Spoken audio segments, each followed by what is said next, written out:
Hello, Miss Flicker. And of course, the famous dog. Hello, Mr. Hearn. Hello, everybody. Our Bali says dog, hello. funny, silent dog, very well educated.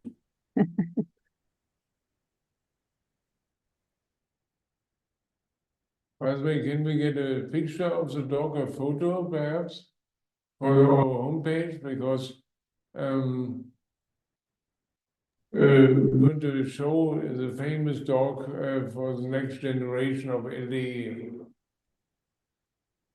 Of course, I will share one soon. Very nice. My pleasure. Hello, Miss Slaughter. Hi.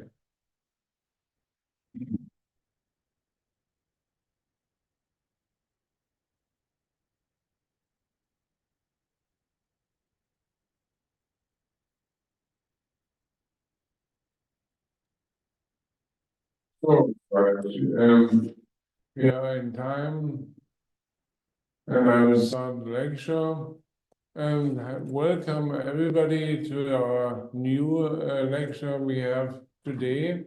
I'm very proud to present you my dearest friend and really high-rank expert in information law, internet law, cyber law from the University of Tashkent, University of Law.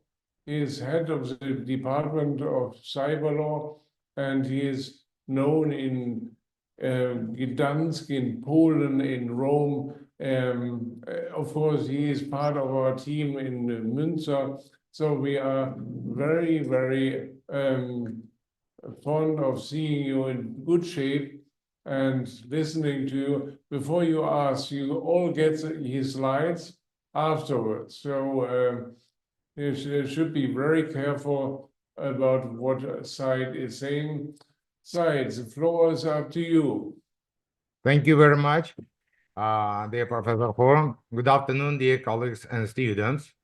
First of all, let me express my gratitude to the Professor Horn for bringing me the chance, and I'm honored to give a lecture in such prestigious auditory. Now, 1 second. Now, before we move on to today's topics, let me briefly recall what was discussed in previous lectures to understand the context of today's conversation. You could see you could see in previous sessions the European Union has created a fundamental system for regulating digital platforms through the Digital Service Act.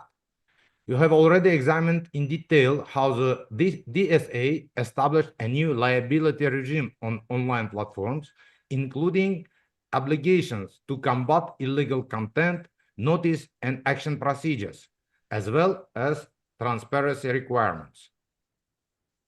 However, as you can see on this slide, liability regulation is just one side of the coin.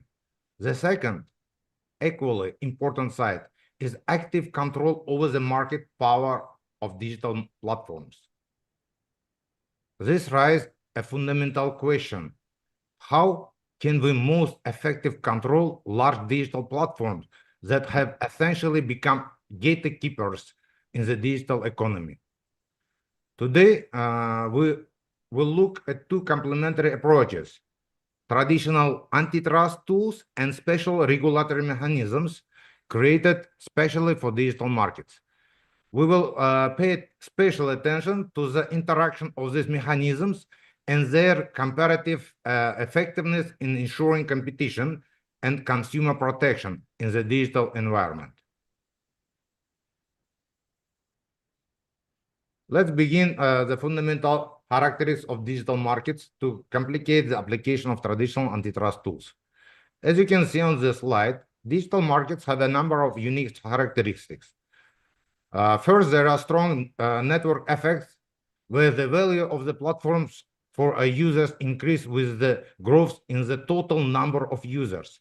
A classic example of social network What's the point of the registering in social network where none of your friends are? This feature leads the winners takes all phenomena and creates a high barriers to the market entry.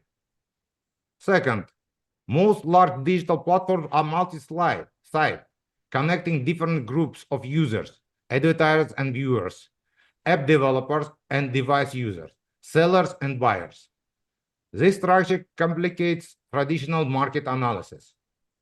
Note the third characteristic, a zero price policy on one side of the market. Facebook, Google, Twitter, all these services are free for the end users, but paid for the advertisers. The traditional toolkit for testing monopolistically high prices do not work here. The first feature is the importance of data as the key competitive asset. Unlike classic industries where the main assets are physical infrastructure or intellectual property, in the digital market, in the digital economy, control over the unique data sets become a basic of market power. Finally, the extremely high price of the innovation and market dynamics makes it difficult to predict for long-term consequences for antitrust decisions. All this creates a serious methodological problems for antitrust authorities. How to properly define the relevant market? How to access market power when the traditional price indicates don't work? Are standard tests applicable in such conditions? And most importantly, how to account for the dynamics, a rapidly changing nature of digital markets?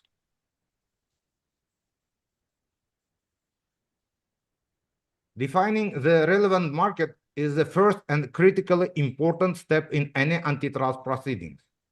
In the digital economy, we observe a significant evolution in approaches to this issue. As you can see on the slide, the traditional approach in antitrust law is based on the hypothetical monopolistic test known as SSNIP test. Its essence is simple. If a hypothetical monopolistic can be probably raise prices by 5 or 10%, then the market definition is correct. However, this test faces a fundamental problem in the digital sphere. What to do if the initial price is zero? 5% or 10% is zero, is still zero.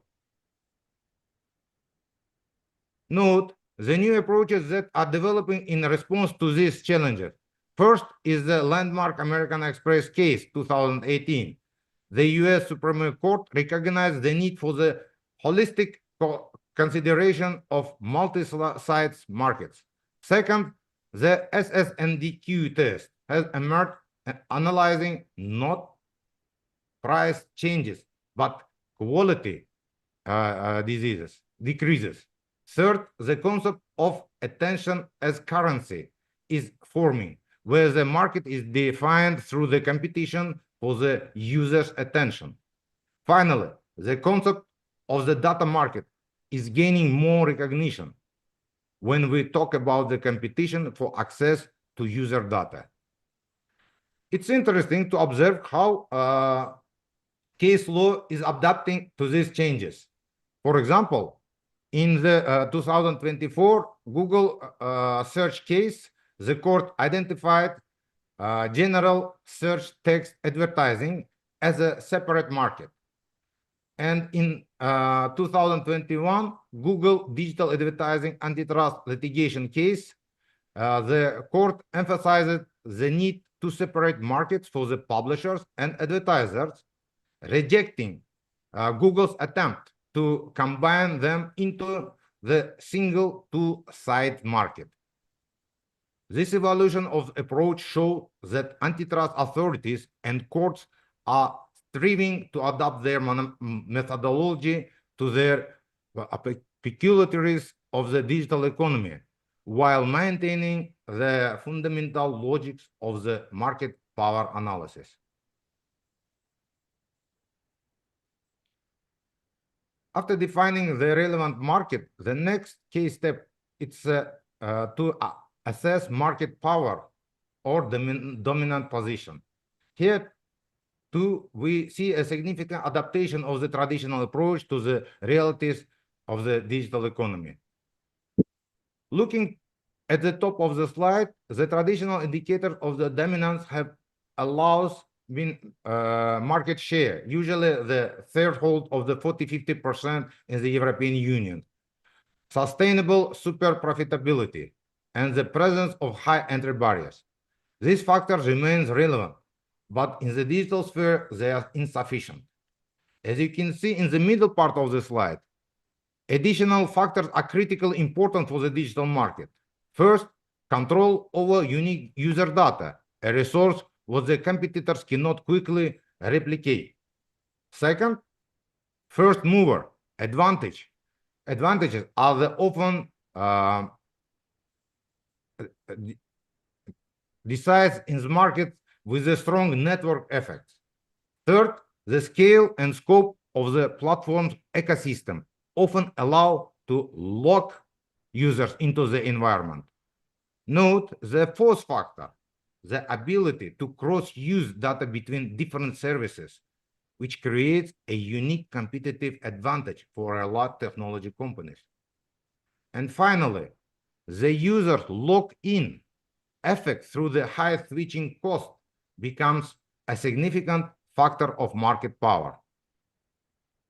The new logic can be traced in the European case law. For example, in the Microsoft VC Commission case in 2007, the European Union Court expanded the concept of abuse the dominant position, recognizing that refusal to provide interoperability information could constitute abuse. In the Google Android case of 2018, the European Commission specially emphasized that control over mobile ecosystem is the key source of the dominance. And in the Amazon investigation in 2020-2023, the emphasis was placed on the Amazon dual role as both a marketplace and the sellers or on its own marketplace. Thus, we can see that European Union antitrust authorities are actively adapting their methodology to the peculiarities of the digital markets, paying special attention to the new sources of the market power.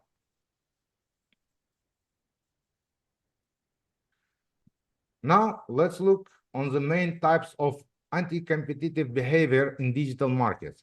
As you can see on the slide, some violations represent traditional antitrust problems in the new context, while others are completely new forms of behavior, specific to the digital economy.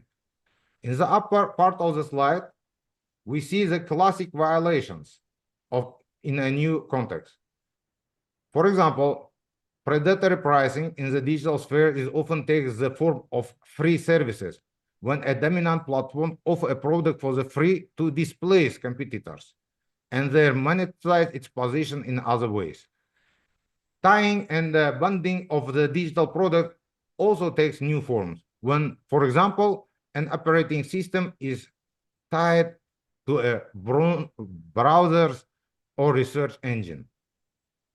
Pay attention to the lower part of the slide, which presents new forms of a competitive behavior. Manipulation of the ranking algorithms allow platforms to create advantages to certain participants unnoticed by users. Self-preferring occurs when the platforms promotes its own products and at the expense of competitors, using its dual role as both a marketplace and a participant. Restricting access to data becomes a powerful tool for the restricting competition in an era when the data is the key resource. A particularly sophisticated practice is the use of behavioral design patterns, dark patterns, to nudge users towards certain decisions. This slide presents the main European Union cases in this area.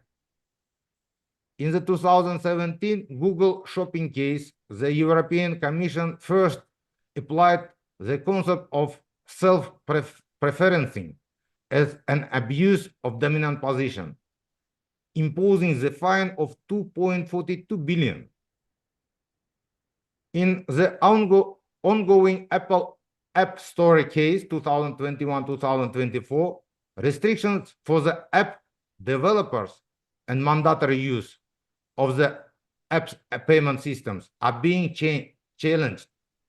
And in the recent Facebook Meta case 2023, the linking of users' data between different company services is being investigated. These cases demonstrate that the European Commission is actively adapting its practices to the new forms of uncompetitive behavior characteristics of the digital markets. Здесь меня там слышно.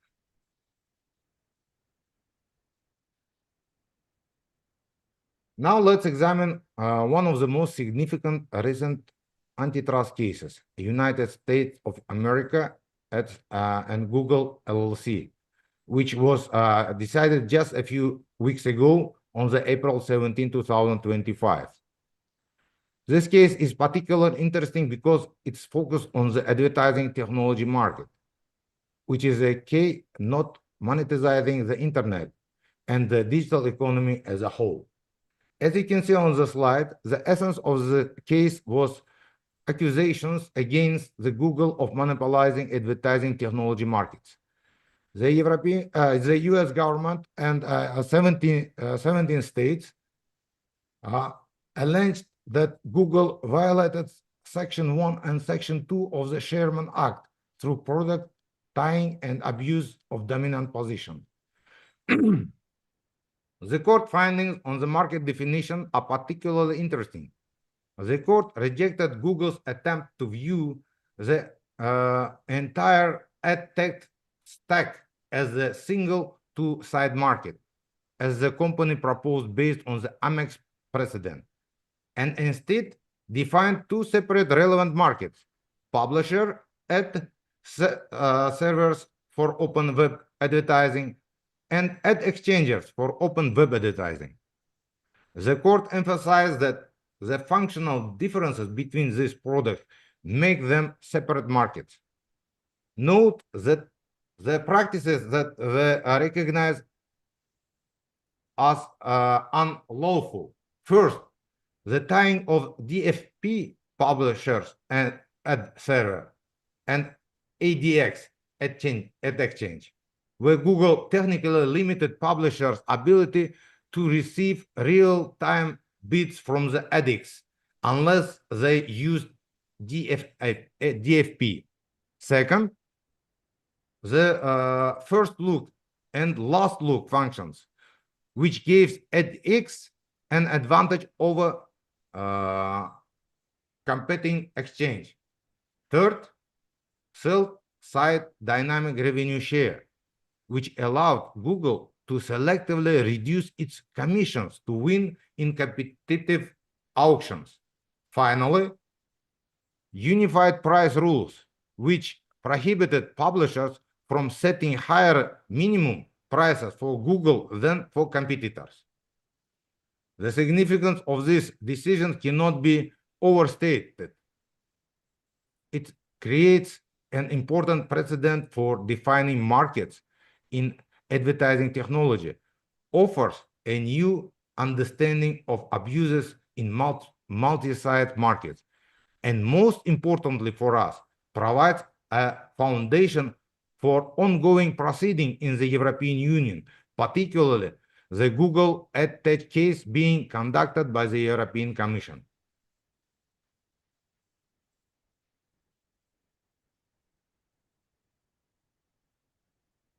Having examined traditional antitrust tools and their adaptation to the digital markets, let's analyze why they provide insufficient for effective control of large digital platforms.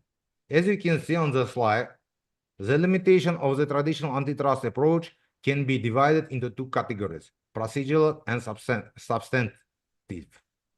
Let's start with the procedural limitation. The slide shows the advantage duration of antitrust investigation in European Union from 3 to 7 years. The digital economy, where innovation cycles are measured in months, such as duration often makes intervention too late. Moreover, antitrust regulation has an ex post nature. It reacts to violations that have already occurred rather than preventing them. High standards of proof and limited resources of antitrust authorities also reduce the effectiveness of the traditional approach. Regarding some substantive limitations, they are related to the fundamental characteristics of the digital market. The complexity of defining relevant markets on the multi-site platform leads to the protracted legal disputes. Traditional tests based on the price analysis are inapplicable to services with zero prices. Providing harm to the consumers in the short term is difficult when the competition is based not on the price, but on quality and innovation.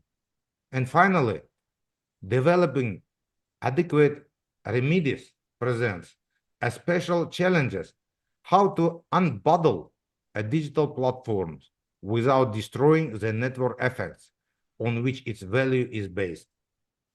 Illustrative example can also be seen on the slide. The Google Shopping case took 6 years from the start of the investigation to the final decision. In the Microsoft Teams case, the company managed to significantly change its practices before the investigation was completed. And according to the meta-analysis conducted by the Oxford Internet Institute, in 78% of cases, market conditions significantly changed by the time the financial decision was made. This limitation forced regulators to seek alternative approaches to controlling digital platforms, which led the development of special regulatory mechanisms that we will discuss next.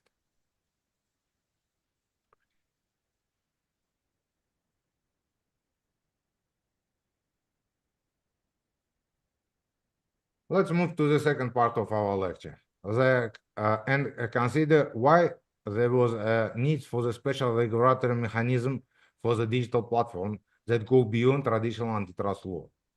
As you can see on the slide, predictive cities for the creating special mechanism can be divided into two blocks: fundamental characteristics of digital markets and associated shift in regulatory paradigms. Note the first block. Digital markets demonstrate a persistent tendency toward high concentration, the winner takes most phenomenon, where one or a few large platforms dominate in the market. This platform acquires system importance, becoming in essence the infrastructure of the digital economy. Moreover, the problems are structural. They are related to the value nature of the multi-site market with strong network effects, not to individual abuses. Finally, these platforms have cross-sectoral influence, extending far beyond specific market. These characteristics led to a fundamental shift in a regulatory paradigm, which you can see in the second block. First, there is a tradition from the ex post to the ex-ante regulation, from reacting to violations to establishing rules of the game in advance. Second, we observed a shift from the reactive to a proactive approach. Regulators aim to prevent problems rather than to fix them after the fact.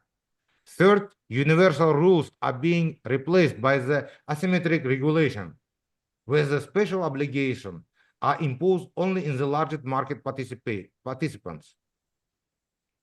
And finally, the focus shifts from the protecting competition to the shaping competitive markets. Regulators strive to create conditions for competition to emerge where it is absent. In the lower part of the slide, you can see case studies that influence to the formation of the new approach. I would particularly like to highlight the report of the European Commission experts, Competition Policy for the Digital Era 2019, which for the first time conceptually justified the need for ex-ante regulation of digital platforms and laid the theoretical foundation for the future Digital Market Act.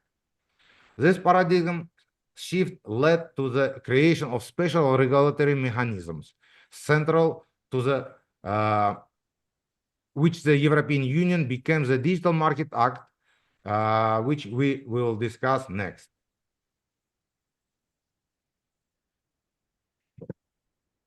Now, let's examine the Digital Market Act, DMA, a revolutionary regulatory act adopted by the European Union to regulate the largest digital platforms. As you can see on the slide, the Market Act has several fundamental differences from the traditional antitrust approach. First, it is ex-ante regulation. It establishes rules in advance rather than reacting to violations. Second, the DMA applies an asymmetric approach.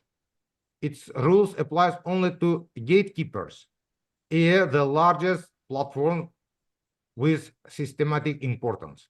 Third, instead of general principles, the DMA establishes specific detailed obligations. Fourth, the emphasis is on a proactive compliance. Companies must actively ensure compliance with the requirement rather than wait for regulatory intervention. And finally, the DMA establishes strict time frames for the implementation and provides for significant sanctions.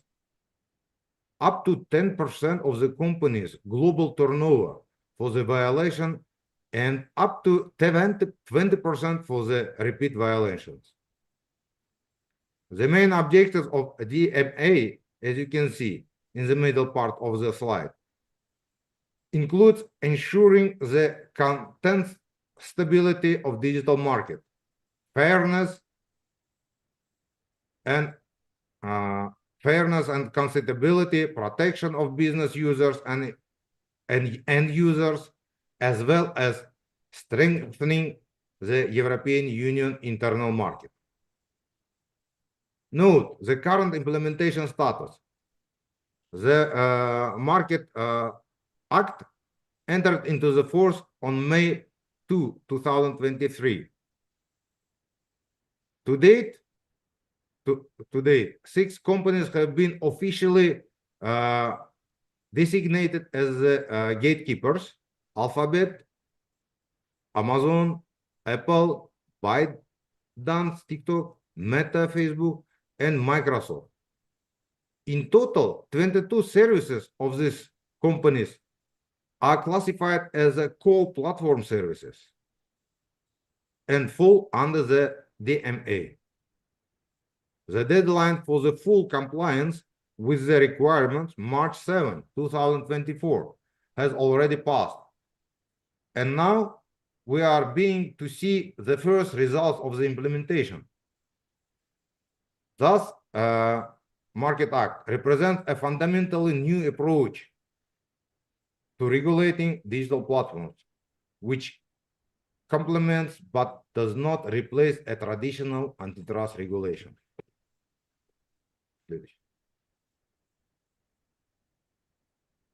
Now, let's examine in more details the key concept of Market Act. The notion of the gatekeepers. It's the asymmetric approach where the special obligations are imposed only in the large platforms that is on one of the innovations of DMA. As you can see the slide, Act establishes 3 cumulative criteria for designating gatekeepers. The first criteria is a significant impact on the internal market. A company must have annual turnover in the European Economic Area of at least 7.5 billion over the last 3 years, or the market capitalization of at least 75 billion over the last year, and provide core platform services at least 3 European Union member states. The second criterion is the company must be an important gateway for the business users, which is confirmed by the having at least 45 million active end users monthly and at least 10,000 active business users annually in the European Union. The third criterion is an entrenched and durable position, which is considered proven if the thresholds for the first 2 criteria have been met in each of the last 3 years. Note an important nuance. The Act provides the possibility for companies to rebut the presumption of gatekeeper status by presenting sufficiently compelling arguments. At the same time, the Commission has the right to designate a company as a gatekeeper based on the quantitative assessment, even if the qualitative qualitative assessment, even if the quantitative criteria is not fully met. In the lower part of the slide, you can see the list of the core platform services that fall under the Act. Note the breadth of the list. It includes online intermediaries, research engines, social networks, video sharing platforms, operating systems, web browsers, and others. This allows DMA to cover all major segments of the digital economy where market power issues may arise. Thus, the concept of the gatekeepers allow the Act to focus regulatory intervention on those platforms that truly have the systematic importance and can create structural problems for the competition.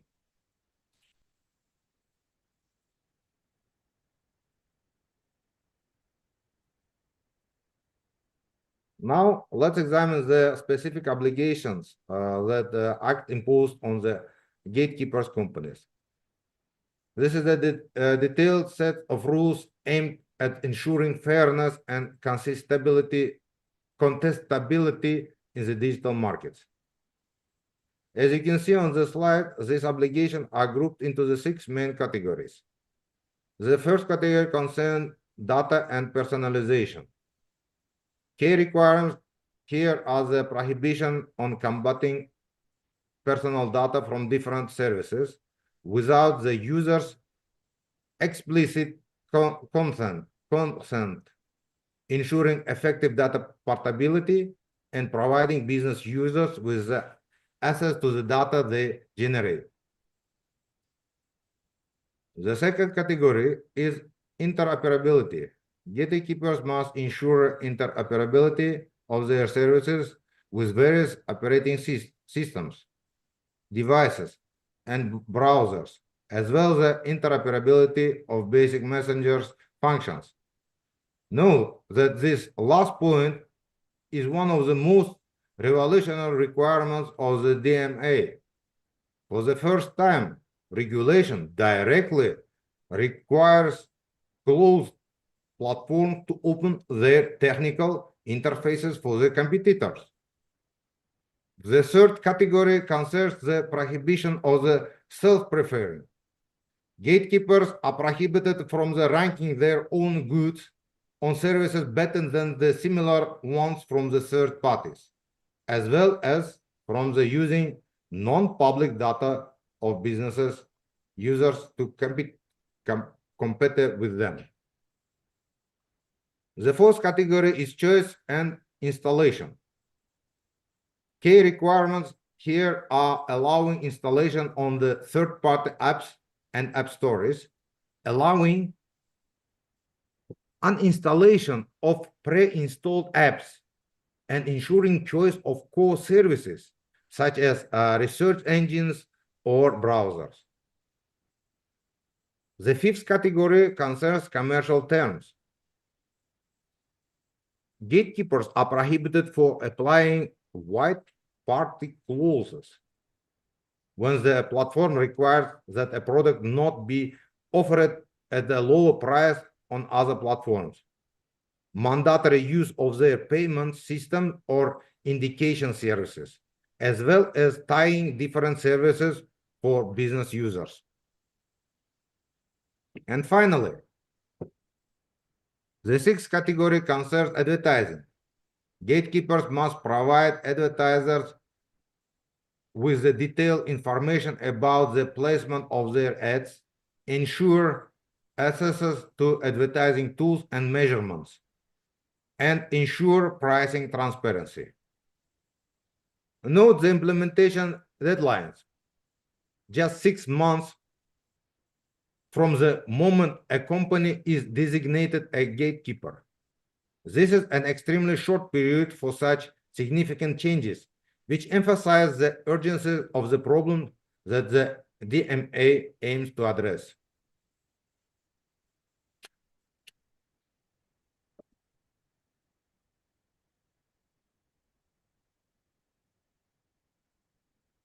After examining the main requirements of DMA, let's look to the first results of its implementation. Since the deadline for the full compliance with the requirements, March 7, 2024, has already passed, we can evaluate the first steps of gatekeepers, companies, and the European Commission reaction. As you can see on the slide, companies demonstrate different approaches to the implementing DMA requirements. Let's consider Apple experience. Historically, the company maintained a closed ecosystem with a single monetization mechanism through its Apple App Store, which provides complete control over the financial transaction within the platform. In 2021, as a result of the litigation, Apple was forced to modify its policy and allow developers to place links to alternative payment systems. However, the company implemented this decision by establishing a significant commission, approximately 30%, on transactions initiated through the third-party links. The European Commission qualified this model as a non-compliant with the DMA requirement, and in April 2025 applied a financial sanction amount to 500 million euros. The basis for this sanction was the restrictions on developers' ability to inform users about more cost-effective alternatives outside the App Store ecosystem. The regulatory bodies also issued an injunction prohibiting the changing of commission fees for the integration of the third-party payment links. The company has been given a 60-day period to remedy the identified violation failure to the company, with which may result in additional sanctions. Google implemented the separation of the research result and its own services, provided the ability to remove pre-installed applications on Android, and made changes to its advertising system specifically for the European Union users. However, these measures are also criticized for insufficient transparency and fictitious compliance, formal fulfillment, of a requirement without a real change in practice. Meta introduced integration of Instagram and Facebook marketplaces with third parties. An ad-free subscriptions model, Meta verified, and separation of the threads services from the Facebook and Instagram. Particularly interesting is that the subscription model was perceived by many as an attempt to bypass, to ban on the using personal data for targeted advertising without explicit user consent. Meta offers a choice between a paid subscription without personal advertising and a free service with consent of personalization. The European Commission has not remained inactive. As you can see on the slide, the first official investigation have already been opened in March 2025 against Apple on App Store and Safari issues. Also in March 2025, a preliminary investigation against Google on advertising system. And in March 2025, a request for information was sent to the Meta regarding service integration. This first step shows that Act implementation will be a complex process, accompanied by a significant resistance from the large platforms and an active position from the regulators.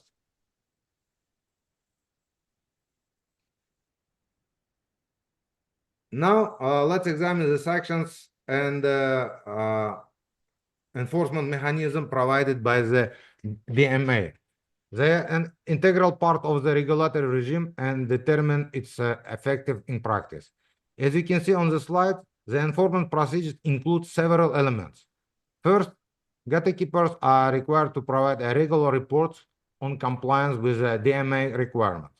Second, the Commission has a right to conduct a non-compliance market investigation, which can be initiated based on the compliance or the Commission's own initiatives.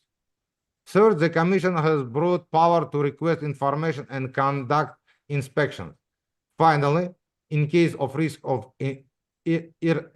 irreparable damage, the Commission can impose interim measures without waiting for the completion and waiting for the complete of the investigation.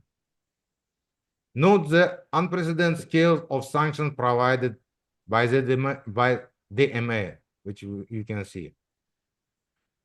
It's particularly important to note that the DMA provides for the application of structural measures for the systematic violations. As you can see in the third section of the slide, these measures may include a prohibition of the acquisition in certain sectors, forces business separation, and a prohibition on certain types of behavior. This is a serious expansion of the arsenal of regulatory tools compared to the traditional antitrust law. Finally, Act provides a mechanism for regulatory monitoring and review. The Commission is required to publish an annual report on DMA implementation, review at least of gatekeepers every 3 years, and review DMA itself every 3 years. This ensures that the flexibility of the regulatory regime and its ability to adapt to rapidly changing technology and business models. Thus, Act creates a comprehensive and powerful enforcement system that should ensure effective implementation on its requirements, even in the face of the resistance from the world's largest technologies companies.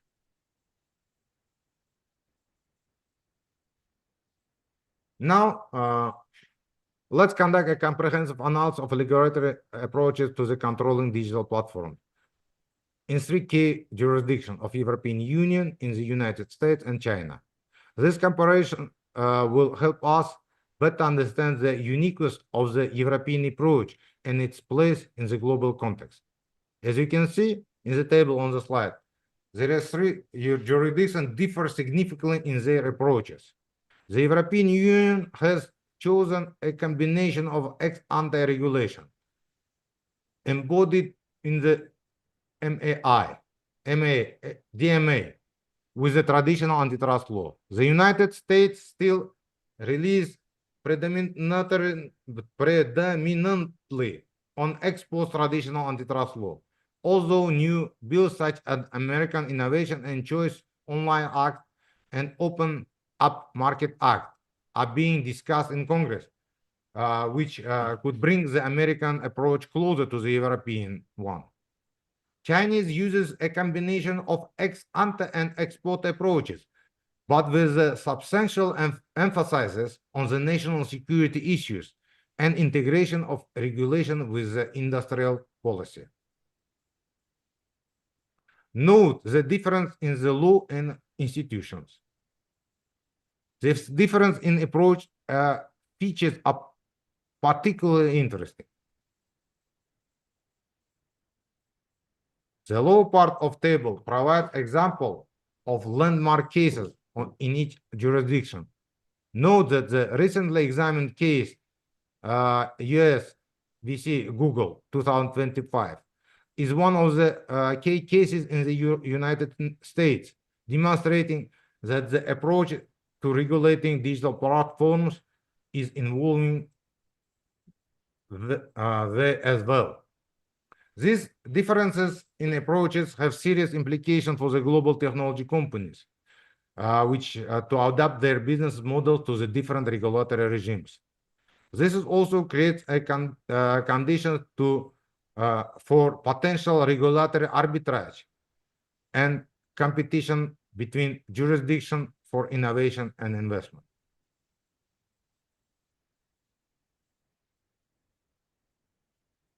In addition to the DMA, there are a number of other special mechanisms for the regulating digital platforms, both at the national and sectoral level. Let's look to the most significant ones. As you can see in the first section of the slide, even within the European Union, there are national regulatory regimes that complement European-wide initiatives. For example, Germany amended its competition law, adding paragraph 19A, which provides for preventive control over companies with paramount significance for competition across markets. This allows the German Federal Cartel Office to prohibit certain practices even before their anti-competitive effect is proven. The United Kingdom, now on side of the European Union, has created a special regulator, the Digital Market Unit, within the Competition and Market Authority, and is developing a pro-competition regime that will include code of conduct for the largest digital platform. France has also modified its competition law and expanded the power of its telecommunication regulators. Note the second section of the slide, which presents sectoral regulatory mechanism. For example, in the payment sphere, the revised Payment Services Directive introduced mandatory access to the banking system. The telecommunication sector, the Open Radio Access Network initiative aims to decompose 5G infrastructure to ensure competition at the component level. The European Media Freedom Act aims to ensure transparency and autonomy for the media platforms. The lower part of the slide presents the global initiatives which they don't have direct regulatory force, shape the general approach to the regulating digital platforms in the international level. This includes guidelines for the regulating digital platform from the OECD, Global Partnership on Artificial Intelligence from the G7, and Digital Market Regulation Initiative from the BRICS, and various forums within the United Nations, such as an Internet Governance Forum. This regulatory puzzle demonstrates that the DMA, although revolutionary, is just one element of a complex and multi-level system of a digital platform regulation that continues and actively develops. Note, let's conduct a comprehensive analysis of ex-ante and ex-post approaches for regulated digital platforms. This comparison will help us better understand the strengths and weakness of DMA compared to the traditional antitrust law.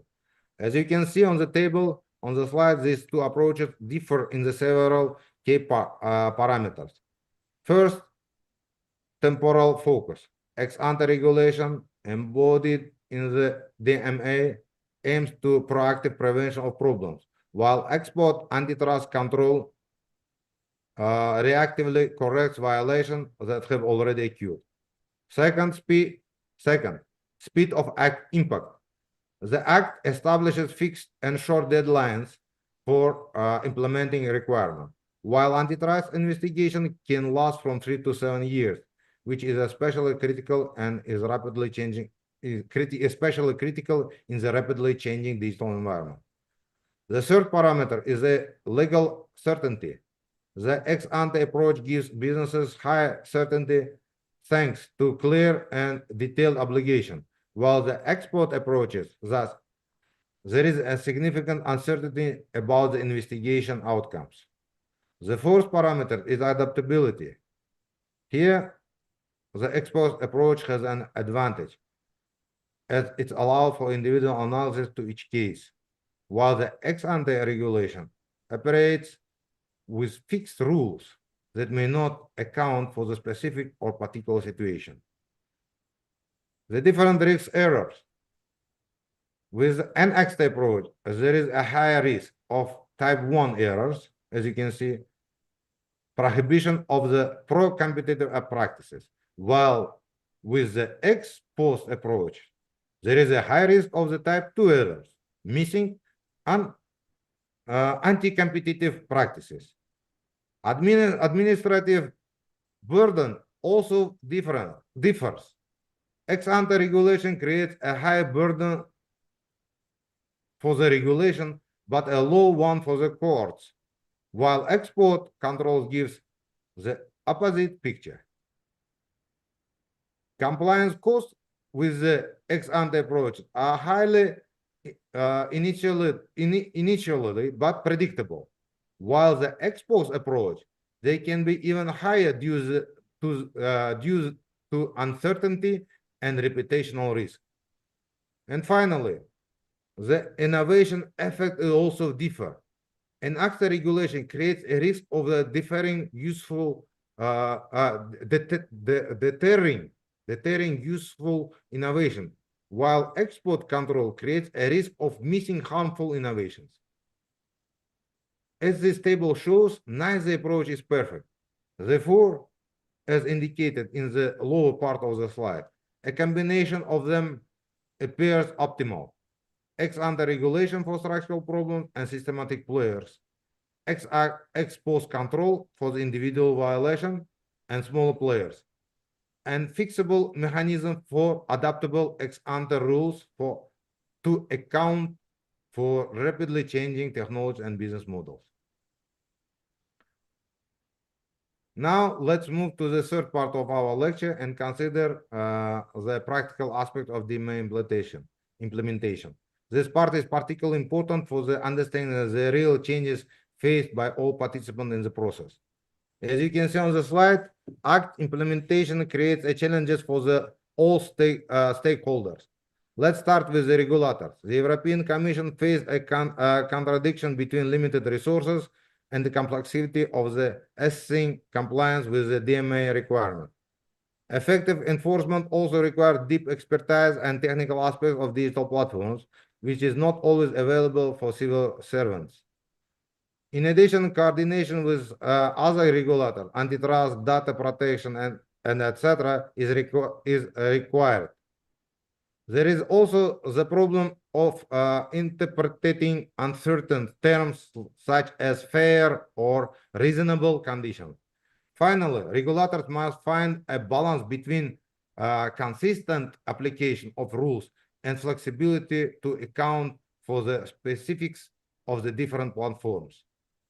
For the gatekeepers, large digital platform, challenges include extremely short implementation deadlines. This is just 6 months for fundamental changes in business models and technical architecture. This is associated with the high cost of ecosystem design and risk of revenue and differentiation of loss.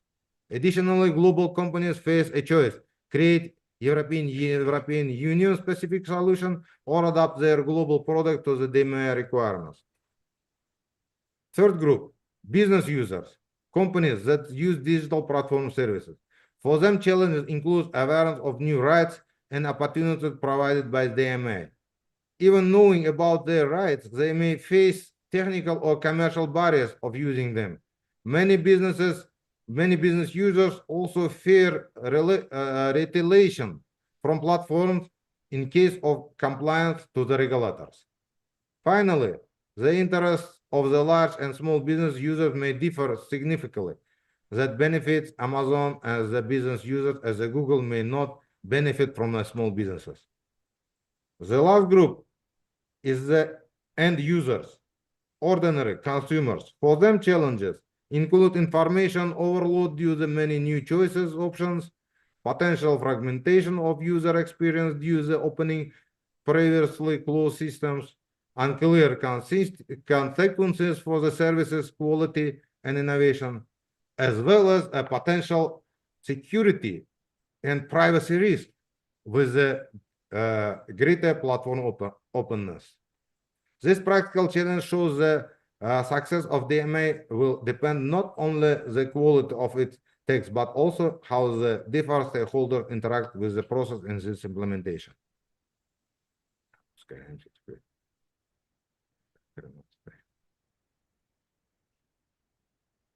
One of the key practical aspects of DMA implementation is to interaction with the traditional law.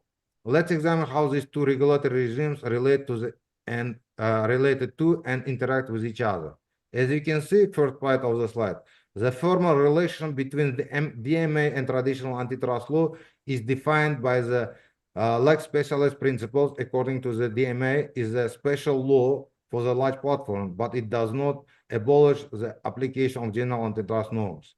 In Article 101 and 102 of the Treaty of the Functioning of the European Union. The practical interaction of scenarios presents the second part of the slide. The first scenario where there is only a violation of DMA exclusively, the DMA is applied. The second scenario where the platform behavior violates both DMA and antitrust law. The third scenario where the violation antitrust law but not the DMA. And finally, the fourth scenario when the structural problems go beyond the DMA. New regulatory initiative may be required. This parallel extent of two regimes creates number of potential problems, which you can see in the third part of the slide. This includes duplication of investigation and procedures, contradictory interpretations in similar concept, different sanctions for similar violation, and as a result, regulatory arbitrage and uncertainty for businesses. Digital platform regulation has an important international dimension. Let's examine how DMA influences the global regulatory landscape through its extraterritorial effect. As you can see upper on the slide, formally the Act has been a limited territorial scope. It applies only on the territory of European Union, and criteria for the designating gatekeepers include users in the European Union, not worldwide. However, in the formal level, there is a global element, as fines are calculated based on the company global turnover, not just European Union. But the most interesting phenomenon is that known as the Brussels effect. This a situation where the European regulation has influenced far beyond the European Union border. As you can see, the middle of the part of the slide, this influence can be de facto and de jure. De facto influence arises when the company decides to implement global rather than the localized solution.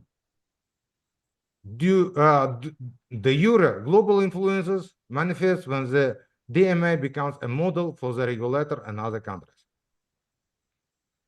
This slide shows the global spread of the regulatory regimes inspired by the DMA in the period 2025. As you can see, we are observing a real wave of the regulatory initiative started by the European DMA. To conclude our lecture, let's discuss future challenges and directions of the development for the digital platform regulation. This will help us to understand how the Act and other similar mechanisms might evolve in the coming years. As we can see on the slide, these challenges can be divided into three categories: technical, regulatory, and institutional. Let's start with the technological challenges. The development of artificial intelligence creates new forms of market power through the ownership of models and the data needs to train them. Let's move to the regulatory challenge.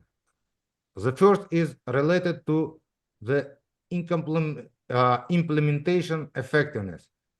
It is necessary to develop a methodology for accessing to the real impact of the Act on the competition and innovation. The third regulatory challenge is international coordination. Finally, institutional challenges include the need for the specialized expertise of regulators for an effective oversight of technological complex platforms. The risk of the regulatory capture when the regulators begins to act in the interest of the regulated industry rather than society, and the need for the balance between legal certainty and regulatory flexibility. These challenges emphasize that the digital platform regulation is not a statistic, but a dynamic process requiring a constant adaptation to changing technologies, business models, and social implementation. Sorry.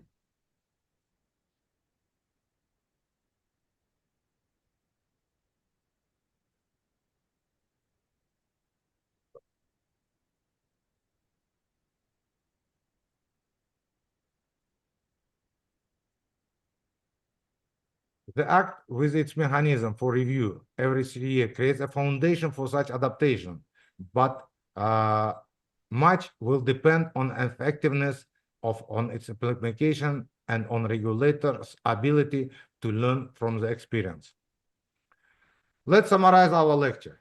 We have examined the control of large digital platforms through the lens of two approaches: traditional antitrust law and special regulatory mechanisms, such as Digital Market Act. The main conclusion that we can draw: traditional antitrust law, despite its adaptation to the digital market, does not cope with the unique characteristics of these markets, such as network effects, multi-sidedness of platforms, zero price policy, and the role of data. Special mechanisms such as DMA offer a proactive solution to structural problems by establishing ex-ante rules for the largest platform. At the same time, a combination of ex-ante and ex-post approaches appears optimal, where each is applied where it's the most effective. The international dimension creates an additional level of complexity, requiring coordination between different jurisdictions. Regarding to the current status, the DMA has entered into the full force, but its effectiveness remains to be assessed. In perspective, we expect integration of platforms regulation with other areas of the regulation, such as artificial intelligence, data, and cyber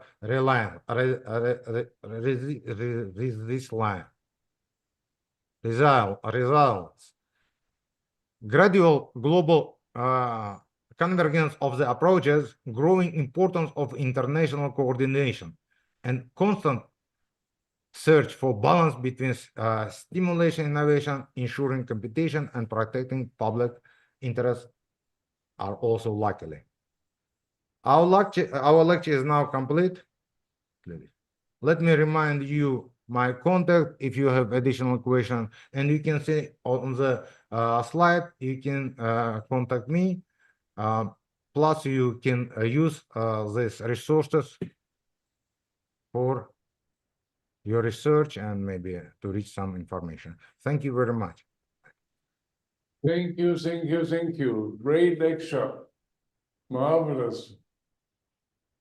So, sorry, can we see you as person? Yeah. And it was an excellent lecture. Really great fun. And the floor is now open for discussion. Do we have questions? Yes, I'm ready for the questions. Please, if you have any questions. I always start with a question because I have so many questions to ask. You are coming from Uzbekistan and you haven't told anything about Uzbekistan. Your president has made a statement he will like to change Uzbek law in 2030. So I'm very much interested, what do you do with all these problems in Uzbekistan? It is a very good question. And what is the interesting, my viewpoint, very highly criticized. I'm always criticize our system because our system is, it's why we are not moving forward like the China or, for example, Asian countries. Because the platform of our legislation is former Soviet Union. Even our civil code is still, it's a former Soviet Union civil code of 1969. You know, just it's added with this a little bit like the you know, in 1996 we didn't have the internet, we didn't have the, we just used some several books for private international law of the, you know, translated to the Russian books, and they created this you know, some kind of civil codes, which we still 30 years still living by Soviet Union rules, and still we are saying that we are in market economy. Why we are not in market economy? Because our full legislation still administrative and based on the former Soviet Union, and Russia do not give us to change it. And now I'm very happy from this year, you know, it's very happy. Our conference was just on the time. The European Union conference, main conference in Samarkand, which the European Union made it in Samarkand, you know, a lot of most of the presidents came to this of the European Union countries came to the prime ministers, the head of the European Union came, and they had a great 1 week conference there. So they signed a lot of agreements. And now our president announced that now we are forwarding to the European Union legislation. And our conference, our today's lectures, our courses which we are doing, Professor Horan, for our former Soviet Union students, you know, former Soviet, how to say it, territories, which were now sitting in your classes and listening this your European Union experience. It's a very good for them, and I'm very happy that now I'm part of this your courses for this system, and I'm very happy that now we are trying to move for the past 1 month. Now trying to change the regulation, trying to analyze, requesting from the scientists to make the more big how to say, more deeper research on the European legislation, requesting to learn the English from our researchers, and to use this developed countries, not Russian always, as we do it. Now they're requesting Japanese, European Union, especially European Union experience, Japanese, and US. But US, you know, it's common law. It's difficult to use in Uzbekistan. For us, it's very good. It's European Union and especially German law. We are very close to German law. Ah, Yes. very important to hear. Our civil law today is formally near to your civil law, to the German civil law. Wow, oh. Very Yeah. fun. Is there Uzbek a way, a specific way to deal with the problems of the DMA? Do you stick to the Chinese rules or to the American approach of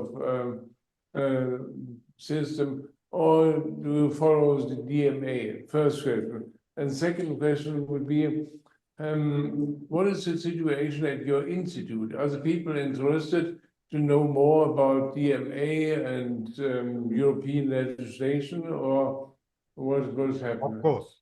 Very good two questions. First question is from the practice.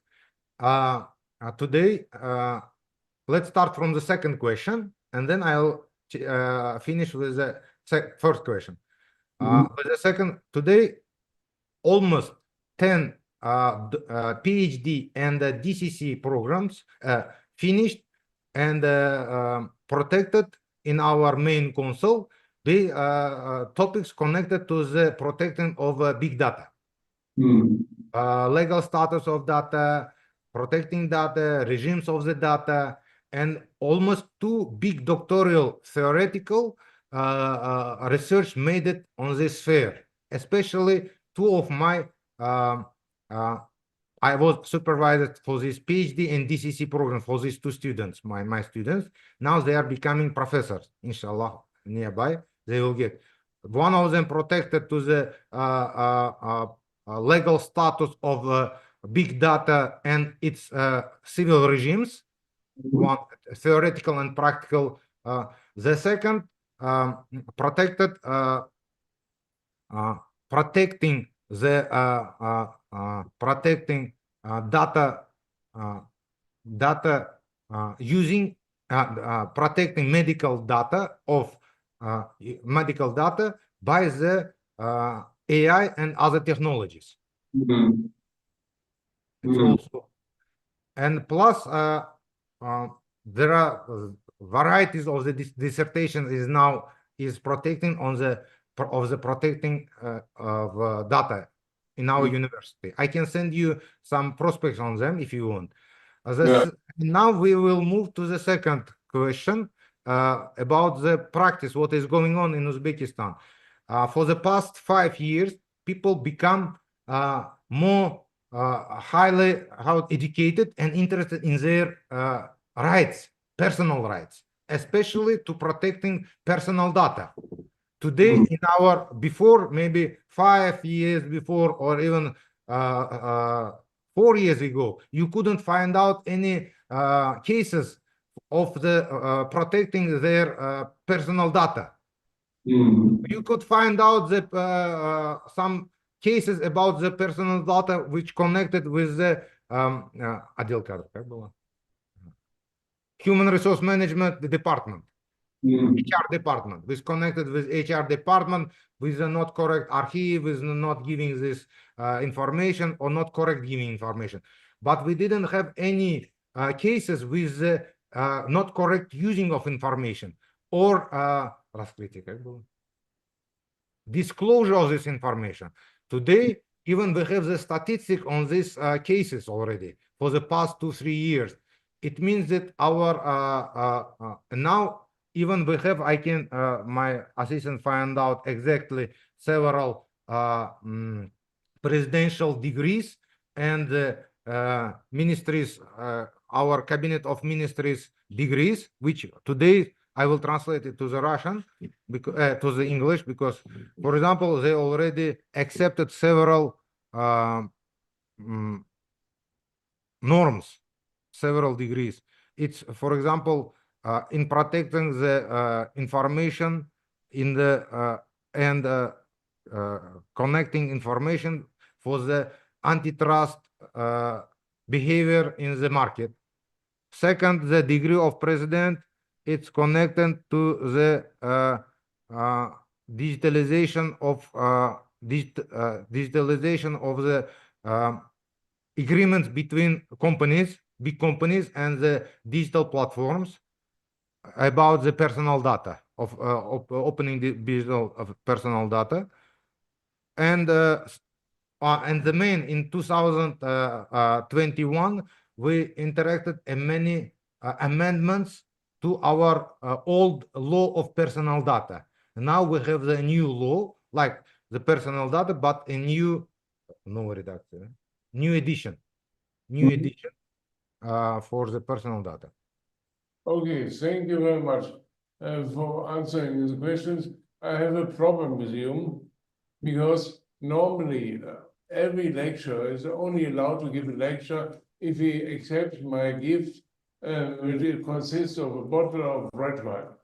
I have a problem in sending you red wine to Uzbekistan, and Uzbekistan has such a marvelous red wine that I hesitate to send you red wine from Germany. But I have white wine from Germany, Riesling, and I will send you a very nice bottle of Riesling to Uzbekistan. I hope you like it. And at least we can drink the bottle when I'm in Uzbekistan next year. Thank you very much. Don't worry, don't send me. I will come in May, maybe in 15 of. Thank you again very much. Thank you, everybody, for listening. And we see you next week. We will talk about the DMA in detail. So please be there as the next week for the DMA lecture. Have a nice week. Thank you very much. Thank you. Bye. Bye. Thank you very much. Bye.